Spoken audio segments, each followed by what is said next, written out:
Hey everybody, a new video installment, this one on the Middle East. Got a little bit of a windy day, so I don't know if it's affecting the microphone. But I want to talk about the past, since October 7th when Israel was attacked by Hamas, coming up to now, and then just projecting into the what I would consider immediate future. 10/7 was a pretext.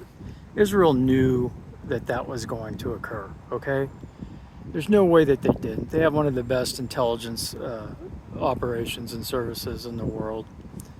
And there's circumstantial evidence that points to the fact that they knew. And that would be that Egyptian intelligence went on record saying that they warned them 2 weeks in advance that something big was about to occur from the Gaza Strip on an attack by Hamas towards Israel. Then you combine that with the fact that the government there ordered the security forces to stand down for 6 or 7 hours in the area that the attack took place. And you might say, well, why would they do something like that? Why would they want to be attacked? They want to be attacked because it's a pretext for Netanyahu to do what he's doing now, which is wiping out Gaza and ethnically cleansing the Palestinians from the area. It's part of a greater Israel project, and part of that also was Syria. The destabilization effort for the Assad government that went on for the past 15, 20 years from the United States and Israel led to Assad's downfall. Assad was a threat to Israel because Assad had an organized military. And now you got chaos over there in Syria, and you have the Christian and other minorities being murdered by the forces that are there now, which Israel could give a rat's ass about, because like Assad or hate him, he protected the religious minorities. So, anyways, that diverged a little bit, but you could look at letters to the editor of Wall Street Journal, maybe a year ago or more, by Danny Danon, who's an official in the Israeli government, saying that the world has an obligation or some such thing to take the Palestinians in. And that was sort of giving away the motive. And now, you come up to today, and what do you got? You've got explicit decisions by the Netanyahu government to occupy Gaza. And that's what this is. It's a land grab, and it's to get Arab, Palestinians out of there so that it can be settled by, euphemistic Jewish Zionist settlers from Israel. And that's what this was all about from the beginning. And then you look at how Israel operates through their efforts, with the pagers, that blew up on the Lebanese Hezbollah up to the north of Israel on the Lebanon border. And they just violate the rules of law, of international law. They violate international norms, and they are going to continue to do that because the United States, who I would maintain is occupied by Zionists, backs them up, and we have one of 5 votes on the Security Council and the United Nations.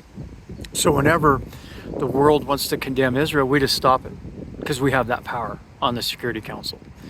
And it's sickening. Netanyahu is a wanted international criminal and wanted by the World Court. And honestly, he should, without a doubt, should be arrested. He's no better than Hitler.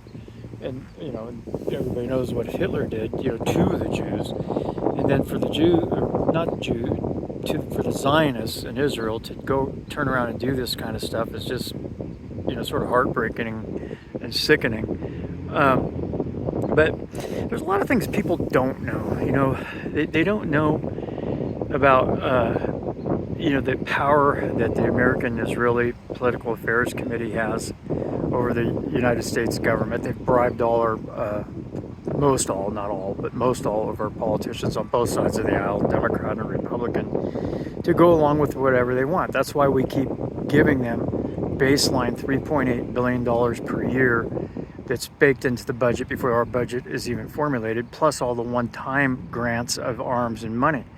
I ride around and I see people living on the streets, in tents under the bridges, disheveled, got all their belongings in a shopping cart. I see dilapidated roads. I see schools that could use rebuilding, inner cities. And I'm like, why in the living hell do we give all this money to Israel when we could be spending it on our own citizenry? And the answer is clear. We're controlled. We are occupied. It's through money. Money is an old saying my father used to say is the greatest tool in the world is money, because it can get anything done. And the money is controlled by multi-billionaire Jewish oligarchs, and they back the Zionist effort, and that puts pressure on our officials through AIPAC, and then there you have it. And that's what goes on. People don't realize that, there's speculation, and it is speculation, that Israel might have something to do with the assassination of JFK, John F. Kennedy, because at the time he was real clear that he ordered his brother, Robert F. Kennedy, who's Attorney General, to have Israel register their predecessor to AIPAC under FARA, the Foreign Agent Relations Act, and got into huge arguments with the Prime Minister at the time of Israel. And at the same time, he knew Israel was hiding the fact that they were building a nuclear power plant in Dimona and were going to try to get nuclear weapons. Sure enough, he gets assassinated, the whole thing gets dropped, and then the next thing you know, in 66, I think it was, there was the NUMEC, N-U-M-E-C, NUMEC affair, which was an operation, a company operating in Pittsburgh, Pennsylvania, that controlled nuclear fissile material. The person that ran it, his last name was Shapiro, was a Zionist. And our intelligence agency had documented that there was in numerous meetings that he was having with Mossad. And sure enough, not long later, 260 pounds of fissile material go missing. Where do you think they went? They went to Israel. Okay, so they've stolen material, they've stolen our secrets, they're controlling our elected officials, they're embedded in our intelligence agencies. We have a huge, and I can't emphasize it enough, seminal issue, huge problem in this country. And until we regain our sovereignty, we are going to get led down the primrose path to hell.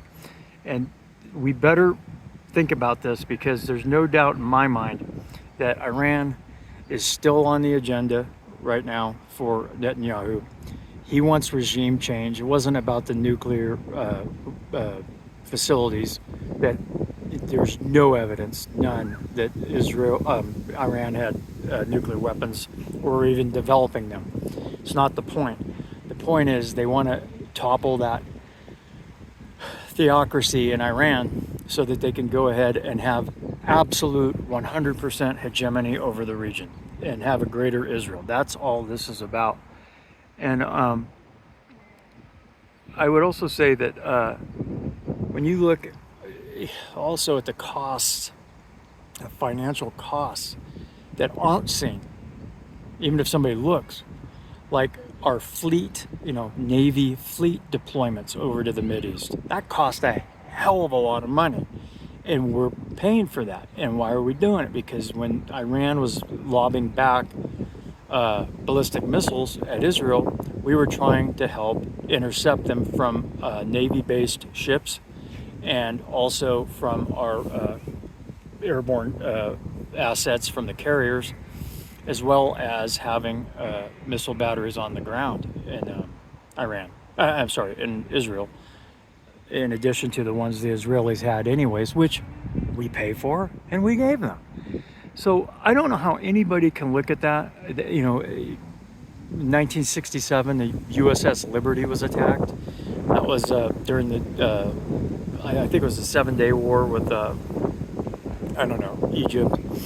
And the Israeli Air Force attacked and almost sunk the USS Liberty, knowing, from all the research I've done, knowing it was our intelligence ship. It was flying a huge American flag. It was announcing its position periodically, and the reason they did it is to create a false flag, so that they could blame it on Egypt, and then have us intervene or help them with Egypt. And you might say, well, really? Yeah, really.